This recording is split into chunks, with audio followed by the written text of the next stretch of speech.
Já ouviu falar que o aparelho auditivo iria tratar o zumbido e achou isso super esquisito? Pois é, vamos conversar hoje sobre uma das possíveis escolhas para tratamento de zumbido. Se você sente zumbido, se o zumbido te incomoda, esse é um vídeo importante para você assistir. Meu nome é Daniela, eu sou otorrinolaringologista, especializada no cuidado de audição e equilíbrio, e a gente vai falar sobre o tratamento do zumbido, em especial o zumbido que tem como causa a perda auditiva. E essa é a causa de 90% do zumbido. O que acontece quando a pessoa tem uma perda auditiva? Vamos começar falando sobre o que é perda auditiva. Quando eu faço um exame de audição como esse aqui, se você já fez alguma vez, esse exame ele vai ter, nesse gráfico aqui, no eixo que é o eixo Y, o volume do som. Então a gente tem nesse eixo Y o volume do som e no eixo X os tipos de som. Quando você entrou na cabine, colocou o fone de ouvido, quiser a fono, colocou o fone de ouvido em você, ela foi dando diversos tipos de sons, sons grossos, sons médios e sons mais finos, tipo ela deu um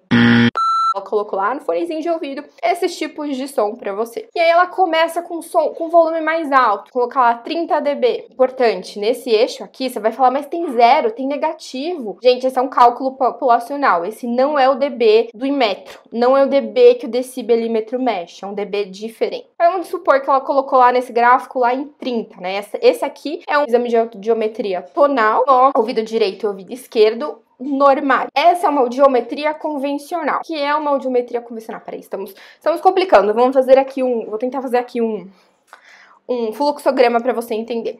A gente tem a audiometria tonal, que é os tons que ela dá pra você ouvir no fonezinho. Os pis que ela dá no fone. A gente tem a audiometria vocal, que é quando ela fala pra você palavras. Pão, cão, pá, chá, e pede pra você repetir. E imitanciometria, que é outra parte do exame que eu não vou explicar hoje, mas eu posso um dia fazer um vídeo só sobre isso pra vocês. A audiometria tonal, então no eixo Y, ela vai mostrar o volume do som. Então, ela vai começar com um volume lá de, 30. E se você ouvir, ela vai pedir pra você apertar o botãozinho ou levantar a mão. Aí se você ouviu, essa pessoa desse exame aqui ouviu, levantou a mão, ela vai abaixar e vai colocar em 20. Levantou a mão porque ouviu, aí ela vai colocar em 10.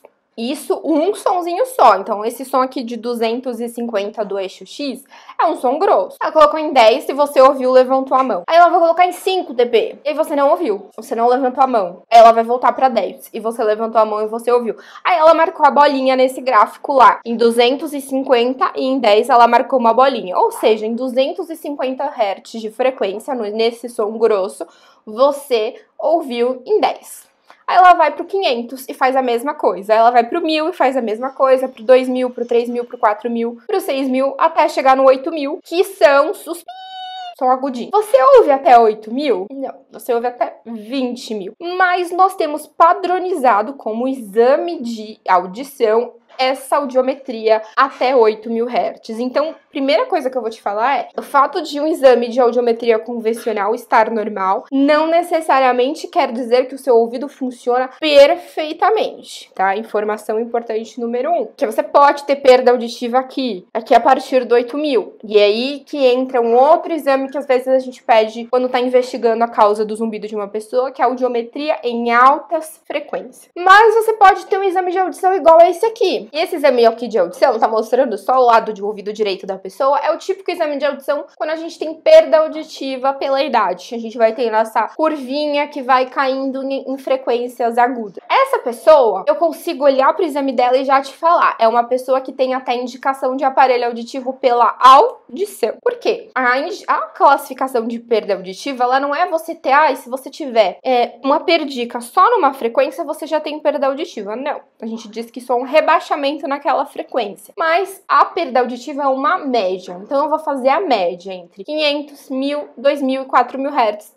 Dividido, né? Soma tudo, divide por 4. E se aquilo tiver menor que 20, essa pessoa não tem perda auditiva. Se tiver maior que 20, ela tem perda auditiva e eu graduo a perda auditiva dela em leve, moderada, moderadamente severa.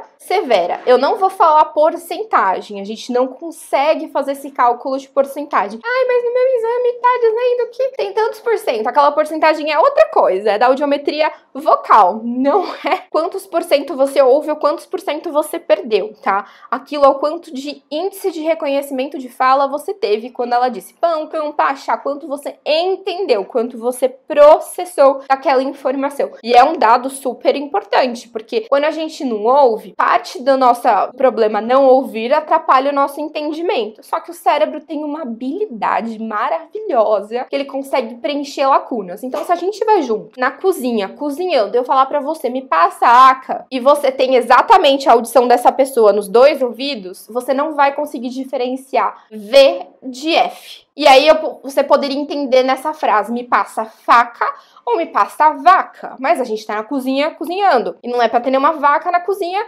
Talvez esse não foi o melhor exemplo, mas entenderam.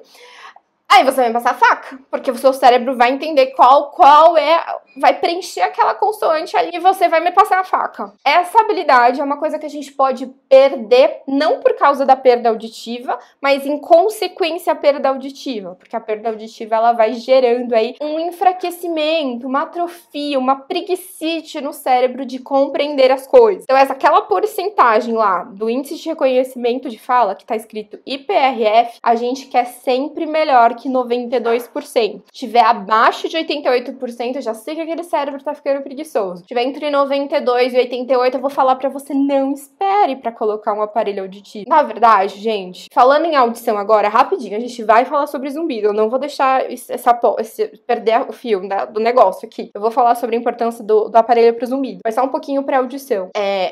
A gente deve atuar e tratar a perda auditiva mesmo que seja leve. Porque mesmo leve, ela tem impacto no dia a dia daquela pessoa. E esse impacto pode trazer outros impactos. Então, não conseguir ouvir, compreender, isso é possível para todo mundo entender um pouquinho, porque quando a gente começou a viver de máscara, aquele negócio abafava, não era possível ler lábio, e você entende aí que você perdia uma quantidade de volume porque abafava. Então, às vezes, quem tinha audiometria normal, quem tinha audição normal, tinha uma perda leve com a máscara, e até para e pensa, nossa, eu acho que eu não ouço também. Então, se você for essa pessoa, vai fazer um exame de audição, pode ir lá, vai lá fazer um exame, tá?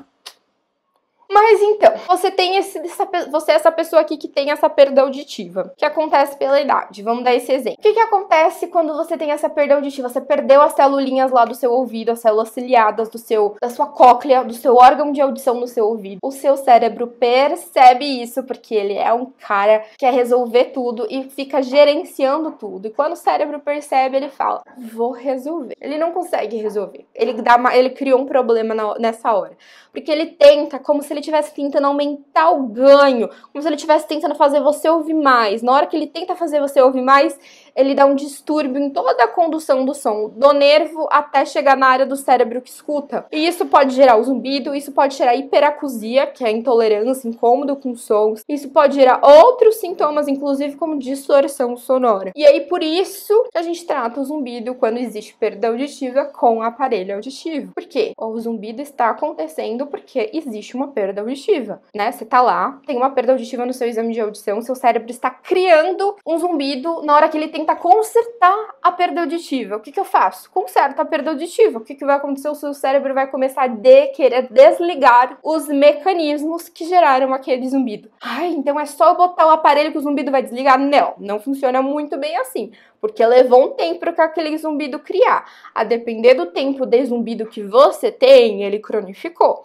Se ele cronificou, ele ativou outras áreas do cérebro que eu explico aqui nesse vídeo, que são áreas associadas ao nosso medo, à nossa ansiedade, às nossas emoções. Então, além do aparelho auditivo, a gente tem que trabalhar essa questão e avaliar também o que está causando a perda auditiva para tentar que ela te progredir o quanto for possível, né? Porque ela pode ser piorada por doenças do nosso dia a dia, como pressão alta, como diabetes, como doença ateromatória. Então é assim que o aparelho auditivo atua no tratamento do zumbido para quem tem perda auditiva. Além disso, o aparelho auditivo tem um recurso que se chama gerador de som. E nesse gerador de som, a gente pode, além de amplificar, de dar ganho, de aumentar o volume para quem precisa, para quem tem perda, a gente pode usar o gerador de som tanto para quem tem perda quanto para quem não tem perda, como uma forma de enriquecer o ambiente. O enriquecimento sonoro é uma das terapêuticas pro zumbido. Por quê? Porque no zumbido você tá lá ligadaço naquele barulho que tá te incomodando, te irritando, te amedrontando, te deixando ansioso, te deixando infeliz, mas, né, nenhum profissional conseguir te ajudar, porque acaba que todo o percurso que esse paciente acaba passando com o sintoma piora o medo que ele tem do sintoma. E aí o que a gente consegue fazer é trabalhar a atenção do cérebro dando um segundo som. Isso é a terapia sonora. E aí existem existem dois tipos de terapia sonora. Essa que eu comentei, que existe tanto o enriquecimento sonoro quanto a terapia sonora,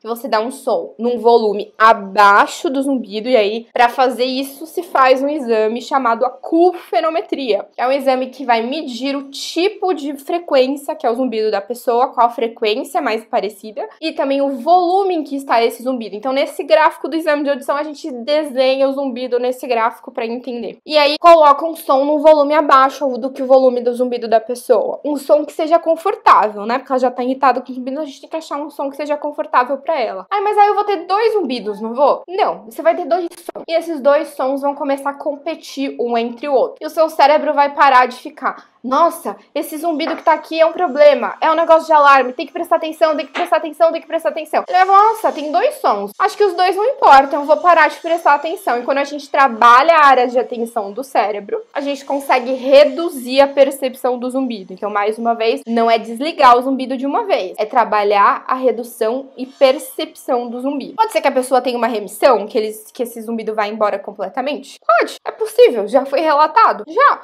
Mas não quer dizer que vai ser que a gente consegue garantir que isso aconteça. Então, é bom a pessoa, quando ela vai procurar essa terapêutica, ela tem uma expectativa alinhada. Eu vou sempre buscar a cura do meu paciente, mas eu nunca vou prometer essa cura pra ele, porque senão ele vai achar que nenhuma melhora é suficiente. E toda melhora é uma coisa que a gente tem que comemorar. Tanto que nesse tratamento do zumbido, a gente usa um questionário, que é esse questionário aqui. Ai, vamos ver se vai caber, não sei se vai caber na tela. Que é pra entender o impacto do zumbido no dia a dia das pessoas. E aí você vê que tem em cima sim, às vezes não. Tem pacientes que preenchem tudo sim, tem pacientes que preenchem tudo às vezes, tem pacientes que preenchem tudo não. E aí é possível ter um zumbido e preencher tudo não, que esse zumbido não incomode. E aí, se esse zumbido preencher tudo não, eu ainda vou tentar acabar com ele? Vou. Mas se eu não conseguir, eu vou considerar o incômodo desse zumbido tratado. E isso como algo positivo, não necessariamente negativo. Falei que tem 2 tipos de terapia sonora, vamos pra segunda, que é, acho que talvez pouco falada, que é a terapia NOT. Que é uma terapia que ainda, acho que, se eu não me engano, ela ainda é patenteada, então acho que é só um tipo de aparelho auditivo que tem, são os aparelhos da Signia. E não é uma terapia que dá um som, é uma terapia que faz um recorte no som. E algumas pessoas respondem bem. Não é uma terapia que dá pra fazer pra todo mundo, essa pessoa tem que ter um tipo de zumbido único, né? Não pode ser múltiplos sons, tem que ser uma frequência única de som pra esse recorte estar associado a essa frequência. Então não é uma terapia aí pra todo mundo, mas bastante coisa tá se desenvolvendo nessa área, que é uma área que trabalha neuroplasticidade, porque mais uma vez, como eu já expliquei nesse vídeo aqui, que é o vídeo mais importante de zumbido deste canal,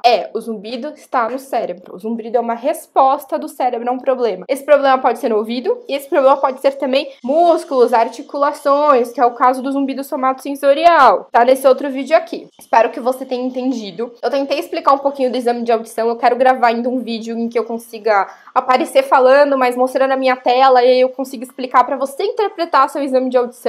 Me diz se isso é alguma coisa que vale a pena, porque senão eu fico pensando em gravar esse vídeo, talvez nem seja do interesse de vocês. Se vale a pena aí pra vocês conseguirem interpretar o exame de audição de vocês, avisa aí nos comentários que eu vou pensar, vou chamar o cara da TI, meu marido que é da TI, e pedir pra ele me ajudar a gravar um vídeo assim. Se você curtiu, se você gostou desse vídeo, deixa o seu like e se inscreve aqui no canal. Espero ter ajudado.